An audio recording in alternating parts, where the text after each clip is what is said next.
रोंगटे खड़े करने वाली कहानी। पाताल लोक से निकली दनावाकर मछली जैसा फैन बेस हॉलीवुड सिनेमा देखने वाले देसी दर्शकों में मार्वल सिनेमैटिक यूनिवर्स डीसी किरदारों टॉम क्रूज और डैनियल क्रेग की जेम्स बॉन्ड वाली फिल्मों का रहा है। कुछ वैसा ही लेकिन बिल्कुल अलग craze action hero Jason Statham का भी भारत में बन चुका है। 5 साल पहले उनकी प्रागैतिहासिक काल की दनावाकर शार्क मछली से विरत ने फिल्म मेक को बॉक्स ऑफिस की ब्लॉकबस्टर फिल्म बनाया था और तभी इस बात का ऐलान हो गया था कि इसकी सीक्वल बनने जा रहा है। पिछली फिल्म की तरह इस बार भी ये फिल्म एक उपन्यास पर ही आधारित है, पर खतरा इस बार 3 गुना ज्यादा है क्योंकि आमतौर पर अकेले रहने वाली इन विशालाकाय मछलियों ने अब समूहों में शिकार करना सीख लिया है। धरती के समंदर को पाताल से अलग करने वाली परत टूट चुकी है। डायनासोर के समय के तमाम जीव भी इन मछलियों के साथ धरती तक चले आए हैं। फिल्म मेक 2 की कहानी इस बार सीधे जेसन स्टेथम के किरदार जोन्स टेलर से शुरू होती है। समंदर में दूषित रसायन फेंक रहे पानी के जहाज पर वो इन करतूतों की तस्वीरों उतारता देखता है।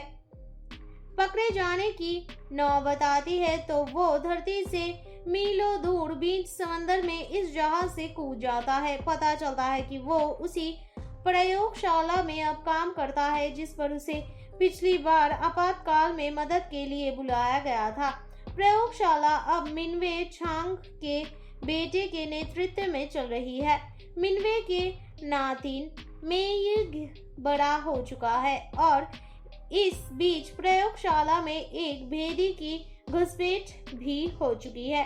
सामान्य रूप से चल रही समंदर की गहराइयों की पड़ताल अचानक तब खतरनाक मोड़ ले लेती है जब गैर कानूनी रूप से हो रही पाताललोक की एक खुदाई से प्रागैतिहासिक काल की मछलियां समंदर की सतह पर आ जाती है।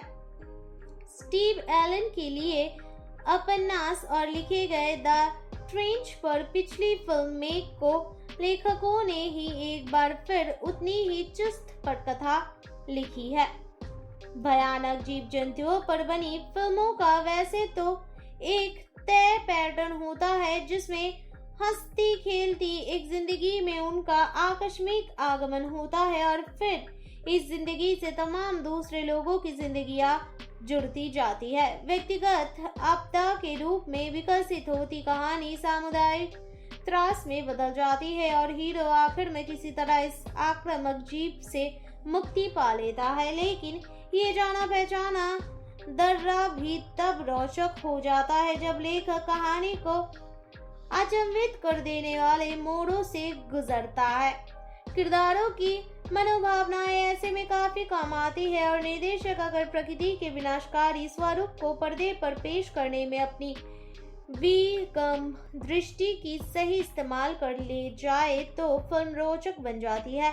फिल्म मेक 2 इसके लेखकों के साथ साथ इसके निर्देशक बेन हिथले की भी तकनीकी क्षमता का अच्छा नमूना बन जाती है।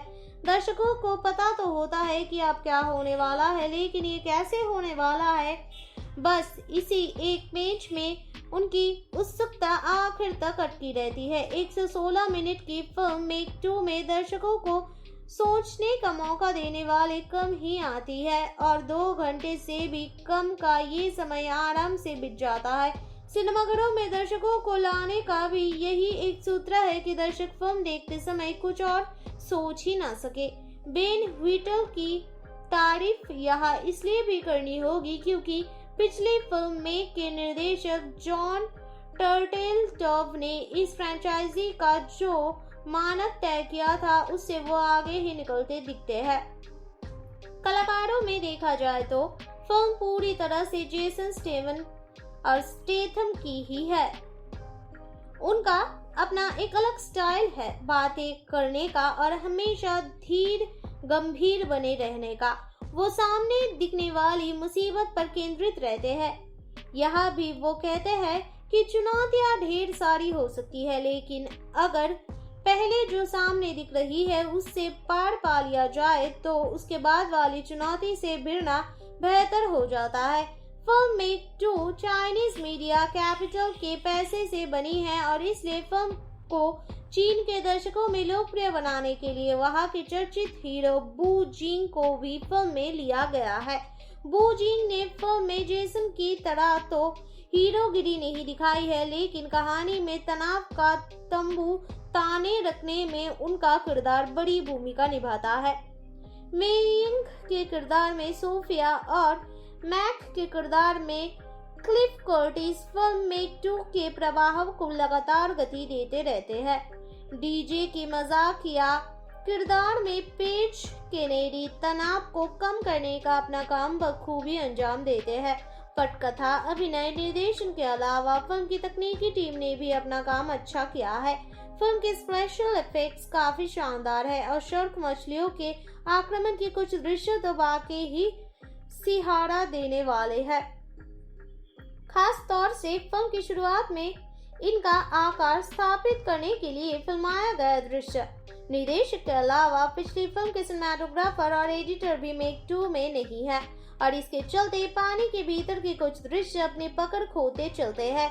खास तौर पर प्रयोगशाला तक समंदर के भीतर पैदल पहुंचने की कोशिश के दृश्य। संगीत उन्हीं हैरी ग्रेगसन विलियम्स का है, जिन्होंने पिछला बार रोमांच रचने में काफी योगदान किया था। फिल्म मेक 2 रोमांच, रफ्तार और पानी पसंद करने वाले दर्शकों के लिए ये मनोरंजक फिल्म है।